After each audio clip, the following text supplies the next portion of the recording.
Hai, Assalamualaikum warahmatullahi wabarakatuh.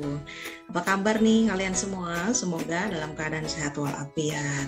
Ya, dengan berat hati karena peningkatan COVID-19 varian Omikron sekarang jadi banyak, jadinya pembelajaran kita masuki pembelajaran daring kembali. Tapi tak apa, tetap semangat belajar dan selalu jaga protokol kesehatan supaya kalian terhindar dari virus COVID-19.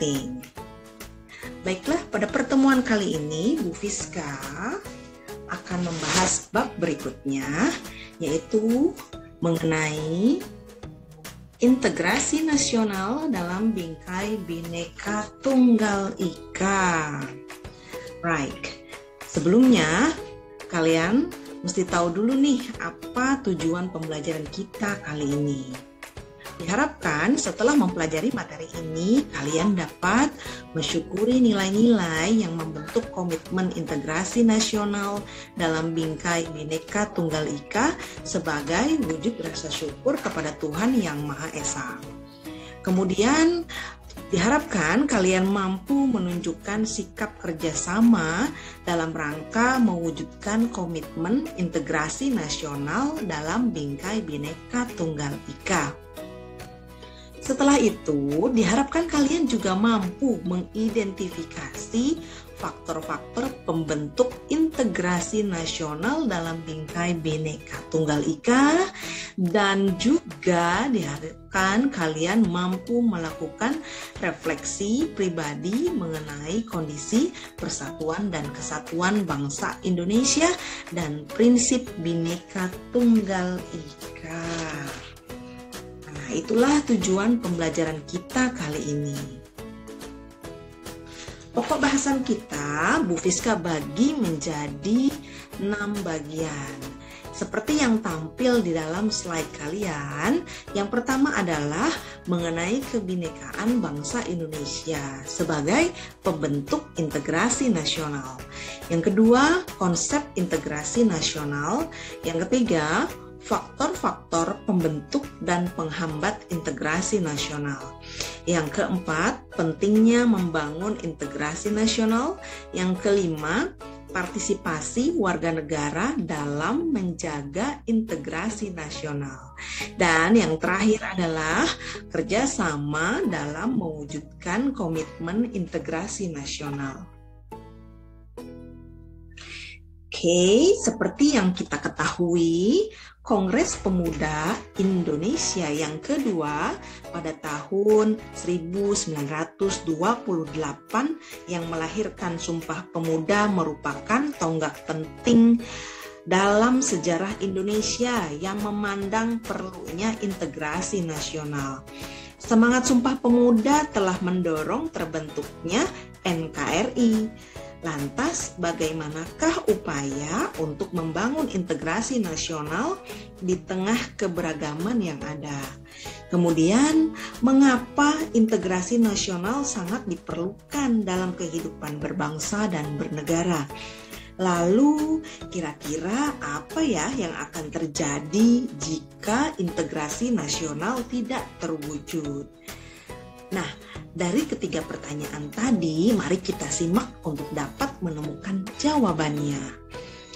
Pada pokok bahasan yang pertama, mengenai kebinekaan bangsa Indonesia sebagai pendorong integrasi nasional. Kita semua tahu, Indonesia adalah negara yang majemuk. Masyarakatnya terdiri dari berbagai suku bangsa, bahasa, adat istiadat, dan lain sebagainya. Kebinekaan atau keberagaman ini merupakan kekayaan budaya bangsa yang dianugerahkan oleh Tuhan Yang Maha Esa dan harus kita syukuri, kita jaga, dan diberdayakan demi kejayaan bangsa Indonesia. Sekarang, coba deh kalian amati lingkungan sekitar kalian. Lalu sebutkan kebinekaan atau keberagaman apa yang kalian saksikan di lingkungan kalian tersebut? Nah, berikut di dalam slide kalian tampak keberagaman bangsa Indonesia sebagai wujud dari kebinekaan yang kita miliki sebagai kekayaan bangsa yang patut disyukuri. Pertama, kebinekaan suku bangsa dan seni budaya. Maksudnya di sini adalah penduduk di suatu pulau Indonesia bukan hanya ada satu macam suku saja. Banyak suku-suku pendatang yang berbaur dengan suku asli dan membangun kehidupan bersama. Misalnya di Pulau Kalimantan, meskipun terdapat suku asli yaitu suku Dayak, tidak sedikit suku-suku lain yang menetap dan bermata pencaharian seperti penduduk suku aslinya. Begitu juga di pulau-pulau lain, masing-masing suku bangsa memiliki budayanya sendiri yang berbeda satu dengan yang lainnya. Ini baru contoh sebagian keberagaman di Indonesia. Nah, kamu bisa menambahkan wawasan melalui berbagai referensi yang terpercaya. Kira-kira ada sekitar 102 bahasa daerah dan terdapat lebih dari 300 suku bangsa atau golongan etnik yang berada di Nusantara ini. Jika dirinci menurut dialeknya, maka jumlah bahasa daerah jauh lebih besar. Yang kedua, kebinekaan agama dan kepercayaan.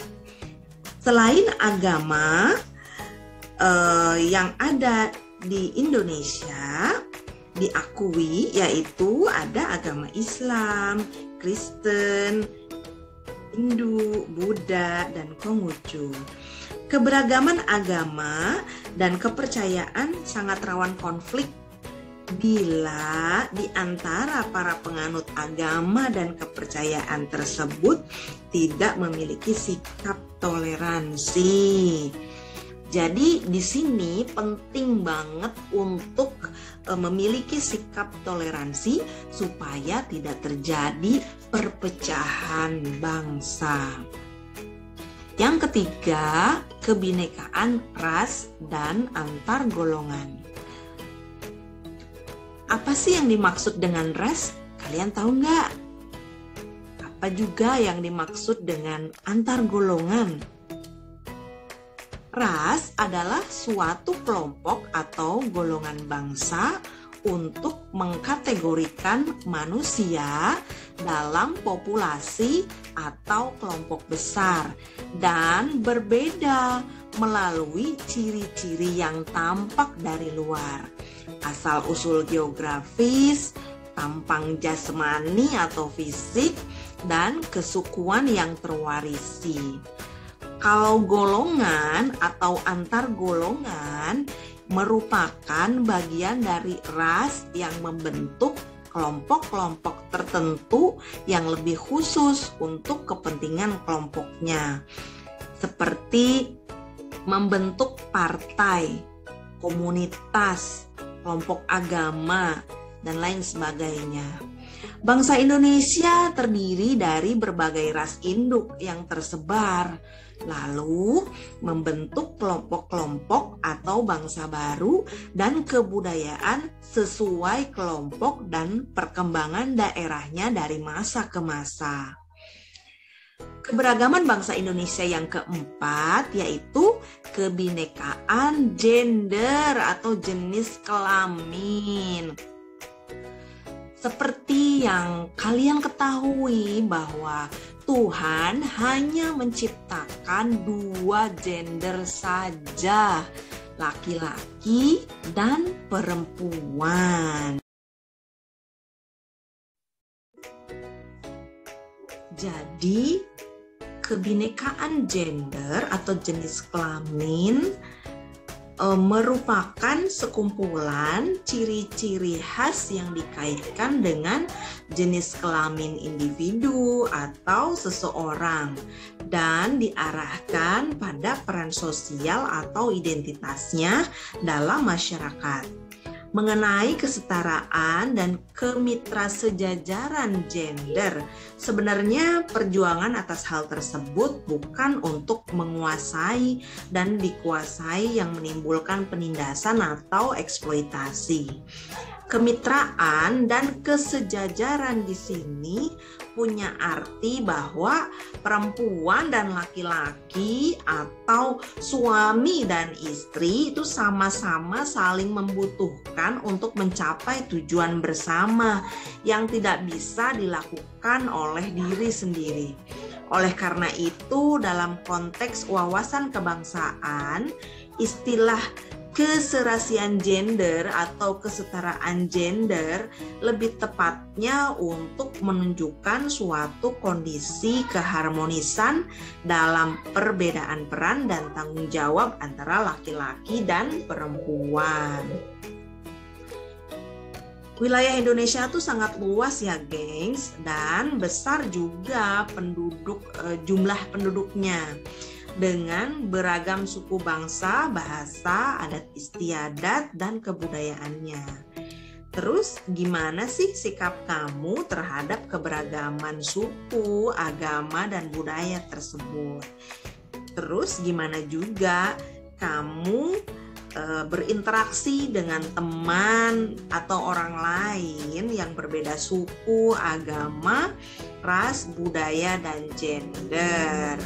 Nah, cobalah kamu telaah tentang interaksi diri kamu sendiri dengan teman kamu dan orang lain dalam keberagaman tersebut berdasarkan prinsip saling menghormati dan saling menghargai.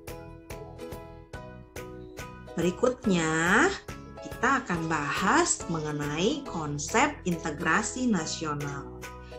Integrasi nasional merupakan suatu konsep yang mengarah pada terciptanya keutuhan bangsa melalui proses penciptaan konsensus di antara keragaman yang ada. Melalui upaya ini, setiap fenomena kemasyarakatan diharapkan dapat memberikan sumbangan maksimal bagi eksistensi dan kemajuan bangsa. Integrasi itu merupakan aspek penting loh dalam keberagaman kehidupan manusia, baik yang berbentuk organisasi negara maupun yang non-negara.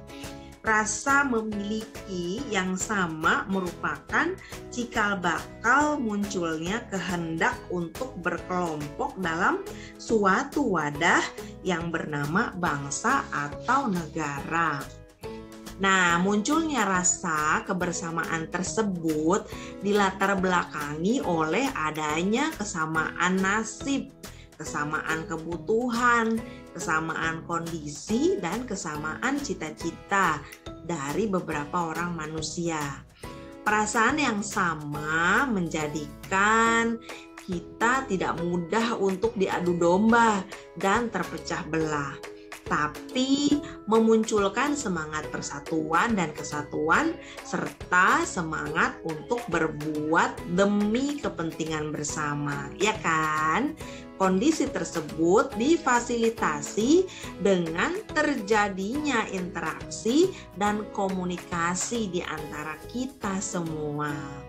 Perasaan yang sama menjadikan kita tergerak untuk memperbaiki nasib dan mewujudkan cita-cita, menjadikan kita memiliki kekuatan, semangat yang tinggi untuk berbuat sesuatu demi kebaikan diri dan yang lainnya, serta saling menghargai dan menghormati perbedaan di antara kita. Nah, makna integrasi nasional digambarkan sebagai kepemilikan perasaan keterikatan pada suatu pranata dalam lingkup teritorial guna memenuhi harapan-harapan yang bergantung secara damai di antara penduduk. So, secara etimologis, integrasi nasional itu punya dua pengertian dasar, yakni integrasi dan nasional. Integrasi berasal dari kata Latin yaitu integrate. Artinya memberi tempat bagi suatu unsur demi suatu keseluruhan. Menyatu padukan, menggabungkan, atau mempersatukan. Kata benda integritas berarti utuh. Dalam Kamus Besar Bahasa Indonesia, integrasi berarti pembauran hingga menjadi kesatuan yang bulat dan utuh. Jadi, integrasi adalah membuat unsur-unsurnya menjadi satu kesatuan dan utuh. Nah, kalau kata nasional berasal dari bahasa Inggris, yakni nation, artinya kan bangsa. Dalam Kamus Besar Bahasa Indonesia, nasional merupakan kata sifat yang berarti bersifat kebangsaan, berkenan atau berasal dari bangsa sendiri, atau meliputi suatu bangsa. Integrasi nasional berarti menggabungkan seluruh bagian menjadi sebuah keseluruhan dan tiap-tiap bagian diberi tempat sehingga membentuk kesatuan yang harmonis dalam Negara Kesatuan Republik Indonesia yang bersemboyan Bhinneka Tunggal Ika. Lalu apa sih pengertian integrasi nasional menurut Kamus Besar Bahasa Indonesia? Integrasi nasional punya arti politis dan juga antropologis. Integrasi secara politis berarti penyatuan berbagai kelompok budaya dan sosial dalam kesatuan wilayah nasional yang membentuk suatu identitas nasional. Nah, kalau pengertian integrasi secara antropologis berarti proses penyesuaian di antara unsur-unsur kebudayaan yang berbeda sehingga mencapai suatu keserasian fungsi dalam kehidupan masyarakat. Dapat juga diartikan sebagai penyesuaian perbedaan tingkah laku warga suatu kelompok yang bersangkutan. Integrasi di sini mengindikasikan adanya kekuatan yang menggerakkan setiap individu untuk hidup bersama sebagai kelompok, baik itu sebagai bangsa ataupun sebagai negara. Dengan integrasi yang tangguh, yang tercermin dari rasa cinta, bangga, hormat, dan loyal kepada negara, cita-cita kemerdekaan dapat terwujud. Jadi, istilah integrasi nasional merujuk kepada seluruh unsur dalam rangka melaksanakan kehidupan bangsa, meliputi sosial, budaya, ekonomi. Maka pada intinya integrasi nasional lebih menekankan persatuan persepsi dan perilaku di antara kelompok-kelompok masyarakat. Dengan demikian, integrasi nasional dapat diartikan sebagai penyatuan bagian-bagian yang berbeda dari suatu masyarakat menjadi suatu keseluruhan yang lebih utuh atau memadukan masyarakat-masyarakat kecil yang banyak jumlahnya menjadi suatu bangsa. Nah, itu tuh konsep integrasi nasional. Nah, integrasi punya syarat seperti yang dikemukakan oleh William dan juga Meyer Nimkov. Apa aja syaratnya?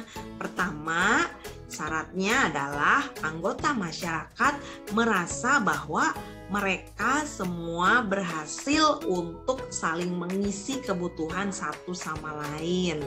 Kemudian, terciptanya kesepakatan bersama mengenai norma dan nilai sosial yang dilestarikan dan dijadikan sebagai sebuah pedoman. Kemudian, norma-norma dan nilai-nilai sosial dijadikan aturan yang baku dalam melangsungkan proses integrasi sosial. Nah, syarat keberhasilan integrasi seperti yang dikemukakan oleh William F. Osborne dan Meyer Nimcoff ini sudah terwujud di Indonesia dalam bentuk Sumpah Pemuda pada tanggal 28 Oktober 1928. Jadi, Sumpah Pemuda ini merupakan perwujudan dari integrasi nasional bangsa Indonesia loh, gengs. Keinginan untuk bersatu dalam Sumpah Pemuda disadari betul-betul oleh para pemuda dan para perintis kemerdekaan bangsa Indonesia. Oleh karena itu, bentuk NKRI pun dipilih sebagai salah satu perwujudan integrasi nasional. Nah, adapun perwujudan integrasi nasional masyarakat dan budaya bangsa Indonesia yang majemuk ini juga heterogen pula, itu diungkapkan dalam semboyan Bhinneka Tunggal Ika. Nih, integrasi nasional itu punya faktor pembentuk dan faktor penghambatnya. Apa aja? Mari kita bahas. Faktor pembentuk integrasi di dalam buku yang ditulis oleh Mulyadi diantaranya adalah faktor sejarah yang menimbulkan perasaan senasib dan seperjuangan. Kemudian keinginan untuk bersatu di kalangan bangsa. Nah, sepertinya di Indonesia, jadi keinginan untuk bersatu di kalangan bangsa Indonesia ini dinyatakan dalam Sumpah Pemuda gitu ya pada tanggal 28 Oktober 1928. Kemudian ada perasaan cinta tanah air di kalangan bangsa. Nah, sebagaimana dibuktikan melalui perjuangan merebut, menegakkan, dan mengisi kemerdekaan. Setelah itu, rasa rela berkorban untuk kepentingan bangsa dan negara. Kemudian kesepakatan atau konsensus nasional dalam perwujudan proklamasi kemerdekaan. Kalau di Indonesia nih pada tanggal 17 Agustus 1945. Kemudian pembentukan dasar negara yaitu Pancasila dan juga Undang-Undang Dasar 1945. Bendera merah putih, lagu kebangsaan Indonesia Raya, dan bahasa kesatuan bahasa Indonesia disepakati sebagai konsensus nasional pembentuk integrasi nasional Indonesia. Setelah itu adanya simbol kenegaraan. Nah, kalau di Indonesia simbol kenegaraannya adalah bentuk Garuda Pancasila dengan semboyan Bhinneka Tunggal Ika. Kalau faktor penghambat integrasi nasional secara umum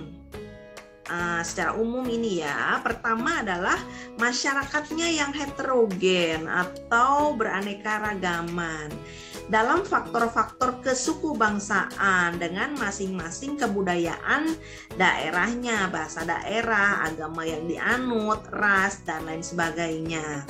Kemudian wilayah negara yang luas terdiri atas ribuan pulau yang dikelilingi oleh lautan yang luas. Setelah itu adanya etnosentrisme di antara beberapa suku bangsa yang menonjolkan kelebihan-kelebihan budayanya dan sebaliknya menganggap rendah budaya suku bangsa yang lainnya. Wah, ini menghambat integrasi nasional. Kemudian masih besarnya ketimpangan dan ketidakmerataan pembangunan dan hasil-hasil pembangunan sehingga menimbulkan berbagai rasa tidak puas dan keputusasaan di kalangan masyarakat. Jadi dampaknya dari pembangunan yang tidak merata ini akan menimbulkan gejala seperti masalah SARA, gerakan separatis, dan kedaerahan atau bahkan demokrasi dan unjuk rasa. Selanjutnya yang menjadi penghambat integrasi nasional yaitu lemahnya nilai-nilai budaya bangsa. Akibat kuatnya pengaruh budaya asing yang tidak sesuai dengan kepribadian bangsa, baik melewati kontak langsung ataupun yang tidak langsung. Yang dimaksud dengan kontak langsung di sini adalah melalui unsur-unsur pariwisata. Sedangkan kalau yang kontak tidak langsung antara lain melalui media cetak atau media elektronik. Nah, jadi budaya asing ini mempengaruhi nilai-nilai budaya lokal. Nah, contohnya misalkan adanya westernisasi, itu akan mengubah gaya hidup masyarakat lokal menjadi kebarat-baratan, menjadi pergaulan bebas, kemudian adanya penyalahgunaan narkotika dan lain sebagainya. Nah, yang terakhir adalah ATHG atau ancaman, tantangan, halangan, dan gangguan yang merongrong keutuhan, kesatuan, dan persatuan bangsa, baik yang berasal dari dalam maupun dari luar negeri. Nah, itulah yang menjadi faktor penghambat integrasi nasional. Tapi selain itu, kurangnya kesadaran dalam diri masing-masing masyarakat terhadap segala ancaman dan gangguan yang muncul dari luar, dan kurangnya penghargaan terhadap kemajemukan yang memiliki sifat heterogen dapat menjadi penghambat juga terwujudnya integrasi nasional dalam masyarakat suatu negara yang majemuk. Nah, Indonesia sebagai negara yang kaya akan kemajemukan yang dimiliki seharusnya mampu untuk mengapresiasikan keunikan tersebut. Jika kemajemukan Indonesia ini diapresiasi dan diberi penghargaan, maka masyarakat Indonesia akan merasa bangga menjadi warga negara Indonesia. Bahkan kemajemukan tersebut akan dianggap sebagai suatu kelebihan, sehingga mendorong persatuan di antara warga negara, bukan dianggap sebagai hambatan dalam mewujudkan integrasi nasional. Pentingnya membangun integrasi nasional. Seberapa penting sih? Integrasi itu merupakan aspek penting banget dalam kehidupan berkelompok manusia, baik yang berbentuk organisasi negara ataupun yang non-negara tadi. Rasa kepemilikan yang sama ya merupakan cikal bakal dari munculnya kehendak untuk berkelompok dalam suatu wadah yang bernama bangsa atau negara. Nah, di awal kan sudah Bu Fiska kemukakan ya. Munculnya rasa kebersamaan ini biasanya ya dilatar belakangi seperti persamaan nasib, kebutuhan, kondisi, dan cita-cita. Nah, bagaimana cara membangun integrasi nasional nih? Beberapa faktor yang perlu diperhatikan untuk membangun integrasi nasional yang mantap dan kokoh, terutama untuk negara kita, negara Indonesia adalah satu, adanya kemampuan dan kesadaran bangsa dalam mengelola perbedaan dan keanekaragaman yang tumbuh dan berkembang di wilayah Nusantara. Jadi perbedaan itu sebaiknya kita maknai sebagai kekayaan dan potensi bangsa, jadi bukan sebagai pertentangan. Kemudian yang kedua, filter ideologi dan cegah dominasi ekonomi asing, ya. Jadi kita itu harus menjadi bangsa yang mandiri dalam membangun negaranya. Setelah itu mampu berperan aktif dalam percaturan dunia internasional, terutama di era globalisasi seperti sekarang ini dalam berbagai aspek. Kemudian bertekad untuk membangun sistem budaya sesuai dengan ideologi nasional atau ideologi Pancasila ya, dan juga berdasarkan Undang-Undang Dasar 1945. Dan ikut juga nih menyelenggarakan berbagai kegiatan dengan cara melakukan pengkajian kritis dan sosialisasi terhadap identitas nasional nih, penting banget ya, seperti bahasa Indonesia, lagu Indonesia Raya, bendera merah putih, dan Garuda Pancasila. Nah itu dia ya beberapa cara sederhana untuk membangun integrasi nasional.